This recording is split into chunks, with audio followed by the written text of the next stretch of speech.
Austin would have none of this. His large sloped hips lifted him over the edge and landed him squarely behind the 4 growling wolves. Each squealed with high-pitched fear in their voices as the ground shook under Austin's 1,300-pound frame. The goat stood motionless, not so much out of fear, but in amazement at what he was seeing. Austin's eyes pierced from wolf to wolf, seeking out which was the pack leader. Each wolf, in turn, began stalking as if in some pre-rehearsed waltz. Then Austin saw what he needed. 3 of the wolves would regularly glance to the leader, as if seeking guidance. Austin saw this. The wolf leader was still calculating if this large horse could be taken. Then their eyes met, and both knew.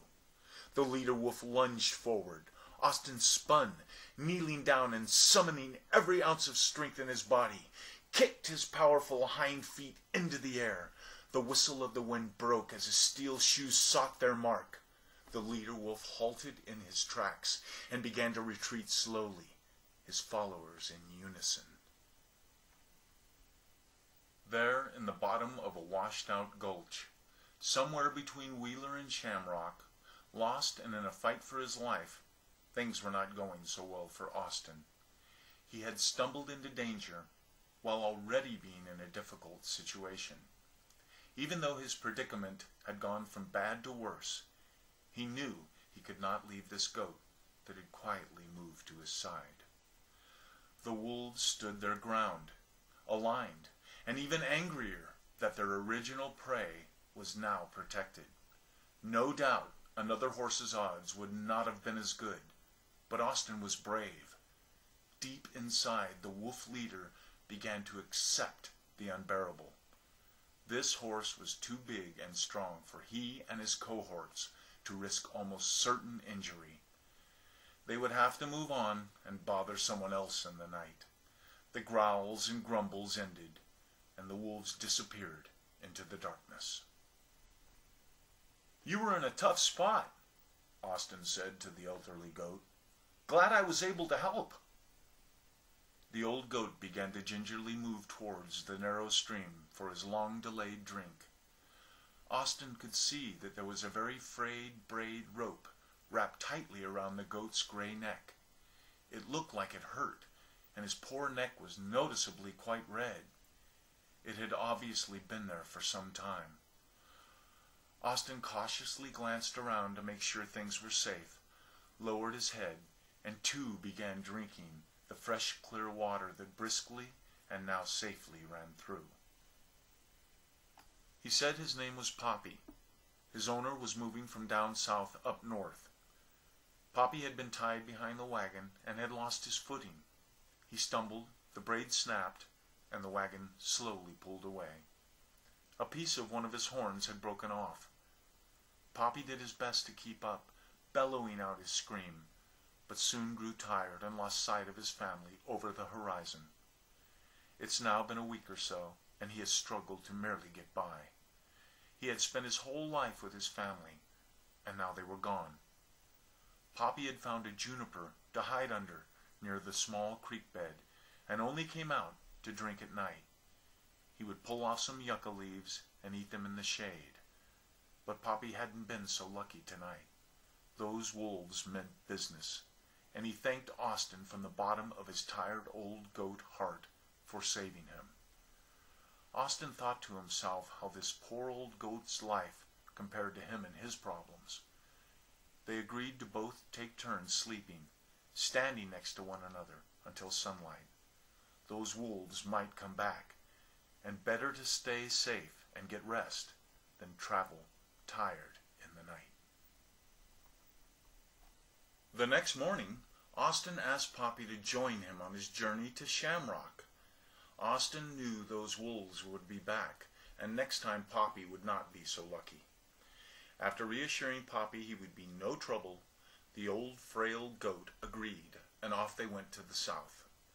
Austin explained to Poppy that being on the edge of town was certainly safer than out in the wild. Predators and other critters tend to shy away from noisy towns and humans. He would be safe until he could figure out what he was going to do. It was the best Austin could come up with to make sure old Poppy would come with him. Before they began walking, Austin stepped close to Poppy. He leaned down and with a few grinds of his large teeth bit through the braid around Poppy's neck. It fell to the ground. "There, that's much better," Austin said with relief. Poppy slowly lifted his head up to look at the giant horse. His eyes were full of tears, and he said, "Thank you, Austin. I am happy to have you for a friend." Austin knew he meant it. On they walked and talked for hours. Austin told Poppy of his home, the creek, and the pasture, and how he missed it. Poppy said how he felt bad for his own family. Surely they cried when they realized they had lost their Poppy. Austin was happy he had befriended this hopelessly lost old goat. He walked very slowly so as not to hurry Poppy. All of a sudden, Austin realized where he was. The trail they had forked into looked very familiar. He recognized it as the trail to Shamrock. He began prancing with happiness. Mr. Johnson would have to be there. He could see the rooftops of the buildings and even the livery stables where he had gotten his new shoes the month before. He could see people walking about the town. He could not believe he was finally on the edge of Shamrock. Austin's eyes began to search the faces of each person from a distance, hoping to see Mr. Johnson. He and Poppy began to circle the town, following the edge and looking down the streets as they walked. No, not at the bank, not at the post office, not at the livery. Then he saw him. Austin's happiness was overwhelming. There, at the general store entrance, stood Mr. Johnson, saddle and bags in hand. He looked like a man without a horse. Oh, the joy Austin felt! Austin took one step forward and then remembered Poppy was now standing behind him. It was time to say goodbye. Poppy walked over and brushed his neck to Austin's. He stepped back and offered his thanks again for everything, for saving his life and helping him into town. Poppy smiled and told him to go down to Mr. Johnson. Austin turned and walked towards the general store. His great big heart was heavy, having to leave his new yet old friend. He glanced back and saw that Poppy had sat down to watch him reunite with Mr. Johnson. He would miss old Poppy.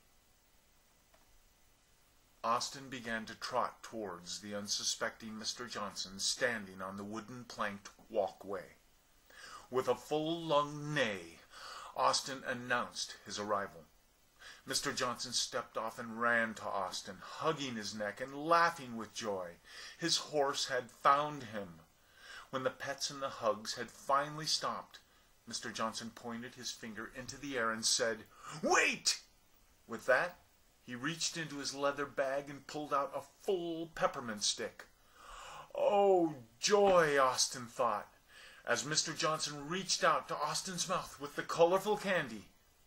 Austin's supple neck turned back to see that Poppy was up, and ever so slowly, walking back into the Badlands. Then Austin's whole muscled body turned. He began to walk back up the edge where Poppy had been, Mr. Johnson following, calling to Austin, still holding out the peppermint with his hand. Poppy heard the commotion and stopped and looked back. Austin walked up to him, Mr. Johnson following behind. There they all stood, the three of them, one confused man, a humble horse, and a lonely old goat.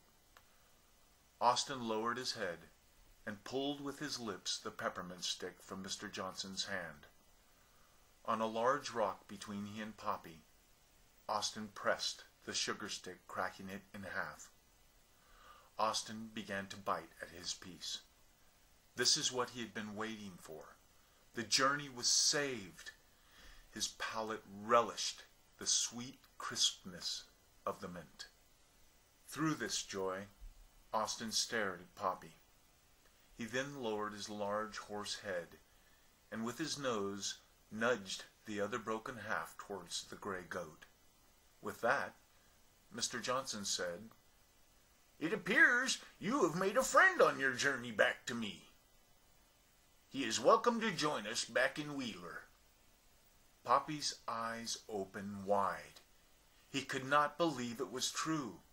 He looked at Austin, whose eyes were now misty, and grinned like old goats do. Then, without delay, Poppy bit into the savory peppermint stick at his feet. Mr. Johnson laughed, Austin neighed, and Poppy had found a home. The journey back to Wheeler was long. Austin made sure the pace was slow, much to Mr. Johnson's chagrin. Poppy settled into his new life, with the field of grass and the creek running through. He was home now. Poppy would never take another trip off the ranch. Each month from then on, upon his return, Austin would always tell Poppy of the journey while they shared a peppermint stick. The end.